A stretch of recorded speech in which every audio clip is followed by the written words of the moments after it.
بسم الله اللهم بارك. بالنسبه للسلالات اللي متوفر عندنا البيض ديالهم في المزرعه، فانا غندوزهم لكم على السريع. كاين عندنا هنا سلاله الاسترالوب سبلاش، ودابا غادي نشوفوا سلاله الاسترالوب الازرق. هنا اللهم بارك، هو هذا الاسترالوب الازرق. عندنا كذلك سلاله وينداوت اورجونتي، سلاله غنيه عن التعريف، اللهم بارك. فيها واحد الرماج غني، هنا اللهم بارك. كنتوفروا كذلك على سلالة الحريري، اللهم بارك يا رب. أنا الإخوان بسم الله. بالنسبة للناس اللي باغيين يخدموا على البيض، فعندنا سلالة ليغورن أبيض، أنا الجمال اللهم بارك. عندنا ليغورن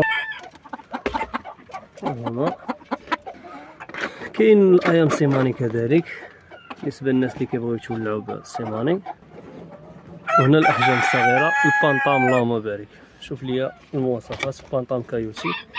دابا غنشوفوا السيل برايس، هنا اللهم بارك. توليعه خفيفه بالخف، تبارك الرحمن، اللهم بارك يا رب كذلك. عندنا هنا واحد الكوبل ديال بادو ميل فلور ذكر فريزي في سامبل. واخيرا غادي نختموا بالبراهمه، اللهم بارك. شوف لي الاحجام تبارك الله، شوف لي الذكر بالداش، هذا راه العمر ديال 7 شهور، انا اللهم بارك. دابا غادي ندوزو لاخر حاجه عندنا في المزرعه، هو السوسكس، هنا اللهم بارك. شوف لي المواصفات وشوف لي الاحجام. سوسكس الناس اللي باغا تخدم على البيض. كانت هذه التوليعه، نتمنى الله يسر. المهم اللي بغى البيض الاخوان راه متوفر، والناس اللي كتقول لك حنا راه تنخافوا من البيض لا يكون خاوي لا كذا، حنا كنخدموا بنسبه ديال التعويض كتوصل حتى ل 100%. كنتي كتخاف البيضه خاويه، كنديروا معاك الميراج على 7 ايام واللي خاويه ديالنا خويا.